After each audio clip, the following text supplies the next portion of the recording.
Pour moi, la Pâque, c'est une fête que nous commémorons par rapport à la crucifixion du Christ. Pour moi, la fête de la Pâque, c'est la célébration de la mort de Jésus-Christ. C'est la première fête chrétienne.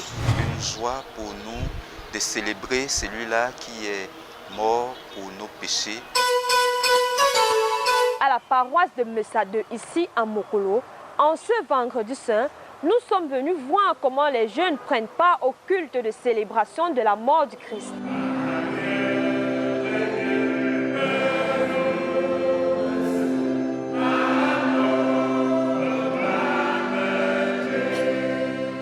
C'est une paroisse EPC Messa 2, quasi pleine le vendredi saint, pour la célébration de la mort du Seigneur Jésus-Christ. Les jeunes de cette paroisse, comme on peut le voir, ont répondu présents à ce culte de célébration, signe de leur engagement et de leur attachement à la foi chrétienne. Ma maman m'avait appris le chemin de l'église, paix à son âme, elle est morte aujourd'hui. Et jusqu'à aujourd'hui, je n'ai jamais oublié cette place. L'église a une très grande place. Vraiment, j'y participe. Je suis dans le mouvement des jeunes. En 95% de mon temps, je passe à l'église. Que ce soit même à la maison ou à la paroisse.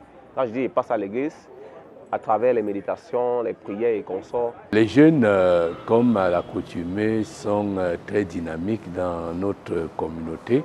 Nous avons environ 200 jeunes qui sont très présents à travers les différentes activités des chorales et le mouvement de jeunesse de la paroisse qui est très actif du début jusqu'à la fin et pendant ce culte, bien entendu, comme ça a été le cas depuis le début de la semaine de la Passion, nos jeunes se sont fait remarquer par une participation active, non seulement dans l'organisation des services, mais également dans la participation même de ces services. Ces jeunes présents, tout comme leurs parents, à ce culte de célébration, ont été abreuvés à la source de l'évangile de Matthieu chapitre 2, versets 36 à 46 et au verset 69 à 75 par le révérend docteur Jean Awoumou. Le message de ce culte de vendredi saint a porté essentiellement sur l'appel à la prière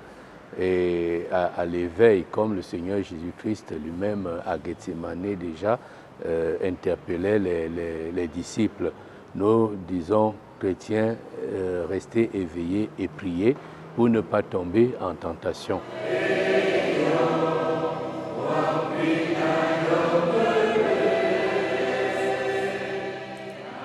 Au terme de ce culte de commémoration de la mort de notre Seigneur Jésus-Christ, ponctué par la bénédiction finale du révérend docteur Jean Awoumou, je me suis rapproché de quelques jeunes de cette paroisse de Messa 2.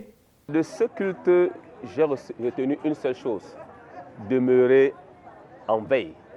C'est-à-dire ne pas se laisser emporter par le sommeil spirituel. Demeurer constamment éveillé pour pouvoir non seulement faire le travail de Dieu, mais éviter les pièges du diable. Nous avons été édifiés sur les paroles que Jésus a prononcées étant sur la croix. Et nous avons appris que ces paroles, comme les dernières paroles de quelqu'un qui est en train de mourir, elles sont très importantes. Elles marquent les personnes en général. Et ces paroles, si on peut résumer, exprimaient l'amour que Jésus a envers ceux qui l'ont crucifié.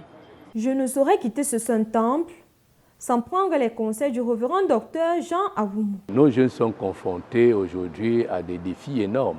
Les problèmes de la jeunesse, nous les connaissons dans notre société et nous avons besoin des jeunes qui croissent en maturité spirituelle et qui apprennent à s'appuyer sur le Seigneur Jésus pour affronter ces défis. Nous avons aujourd'hui une perte gastrique des valeurs et l'Église est aussi là pour rappeler aux jeunes que les valeurs chrétiennes, ils doivent s'approprier des valeurs chrétiennes. Nous avons sur le plan social des défis auxquels ils font face.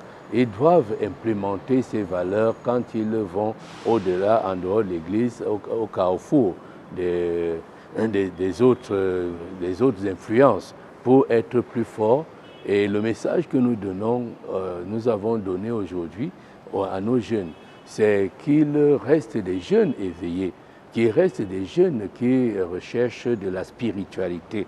La voie de Dieu est la voie par excellence et les jeunes doivent s'efforcer de suivre, de revenir à l'orthodoxie de la chrétienté jeune. Depuis la paroisse Messa 2, je suis Florence Zan pour Téléjeunes. Les Saintes Écritures nous apprennent-ils qu'il faut apprendre à l'enfant très tôt le chemin à suivre afin que dans l'avenir, il ne s'en détourne pas. Les parents de Messa